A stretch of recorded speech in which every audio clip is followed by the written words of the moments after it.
O impacto da reforma trabalhista na vida do trabalhador brasileiro na entrevista do dia com Maria Lídia Flandoli. Quem analisa é o advogado Almir Pazianotto, que foi ministro do Trabalho e também presidente do Tribunal Superior do Trabalho. Muito obrigada por estar conosco, Pazianotto.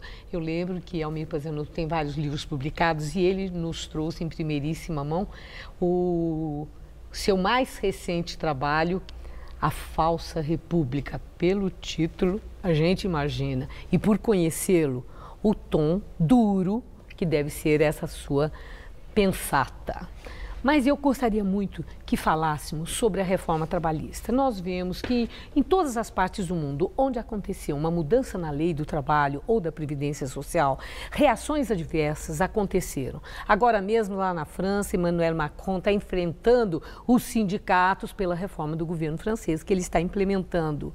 E o que explica essas reações tão previsíveis e que acontecem aqui no Brasil também? É o receio do desconhecido. Veja você, Maria Lídia, o caso brasileiro. Nós estamos sob o regime da consolidação das leis do trabalho desde 1943. Nunca conhecemos nada diferente da consolidação com seus princípios fortemente protecionistas. Uma legislação de uma época em que praticamente não havia concorrência mundial. O Brasil era um país agrário, a indústria brasileira dava os seus primeiros passos, sobretudo no setor têxtil, setor gráfico, não tínhamos indústria automobilística, não tínhamos siderurgia, não tínhamos eletricidade, não tínhamos petróleo. O Brasil dava os primeiros passos.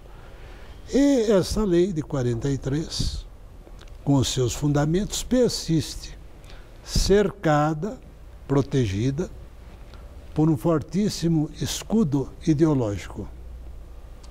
Por quê?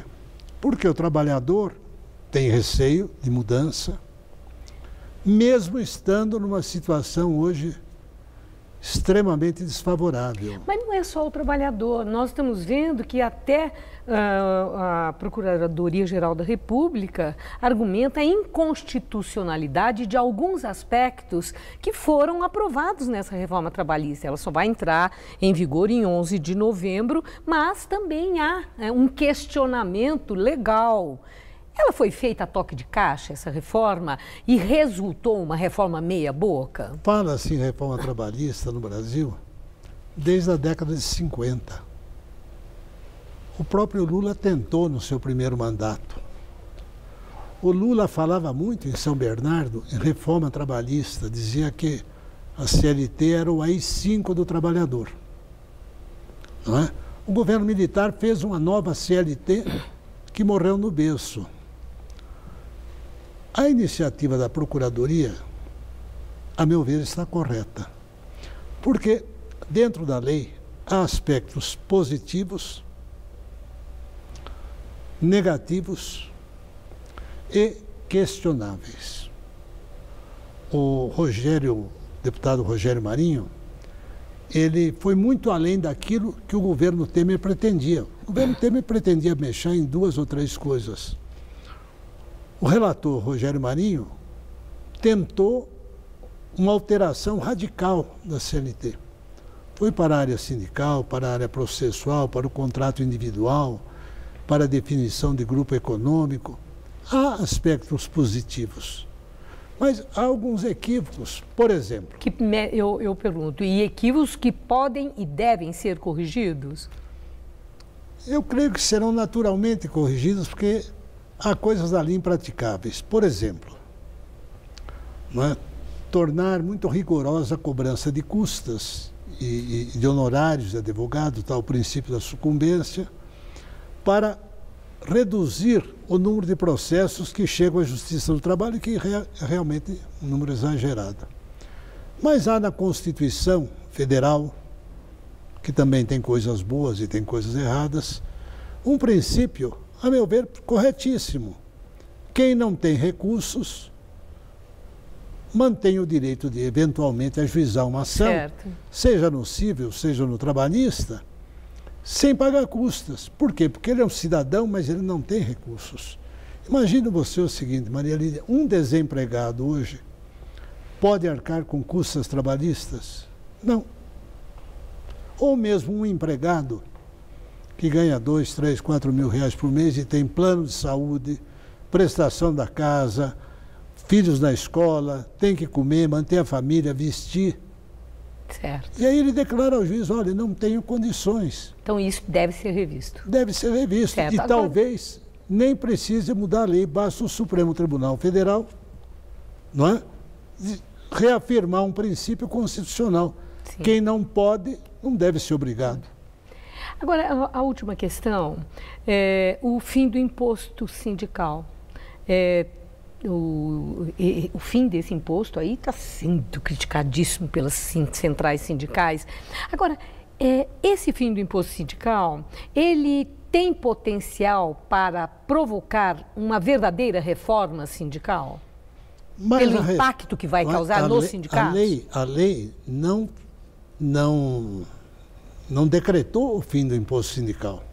A lei não decretou. A lei transformou aquilo que era compulsório em voluntário. Bom, o que, do ponto de vista prático, vai equivaler praticamente Sim. a um fim, porque quem não precisando, não sendo obrigado, vai querer oferecer um dia de trabalho para sindicatos. Por quê, Maria Lídia? Porque o trabalhador precisa se sentir representado e defendido pelo sindicato. O que houve foi, com o imposto sindical, um certo distanciamento do sindicato em relação às suas bases. Logo, a taxa de sindicalização é muito baixa no Brasil e a mensalidade é praticamente simbólica.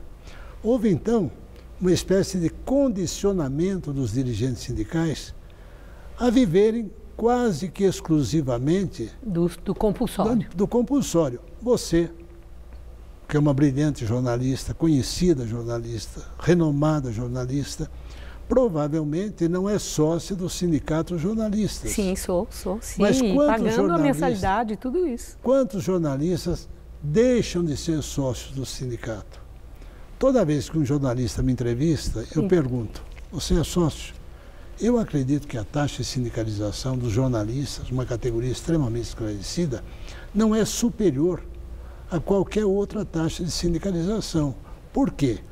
Houve um distanciamento. O sindicato, como partido político, ele é muito parecido com o partido, ele precisa convencer a pessoa, precisa atrair, não é? Precisa prestar um serviço e o trabalhador se sentir bem representado. Entendi. Quer dizer que essa mudança vai acontecer, mas aliada a ela, uma cultura também deverá passar a se desenvolver, que é o sindicalizado entender que a sua representação é o sindicato e ele contribui para isso, efetivamente, voluntariamente. Como deveria contribuir para o seu partido político. Certo. Eu agradeço a sua entrevista, muito os seus esclarecimentos. Uma boa noite, obrigada. Boa noite, Maria.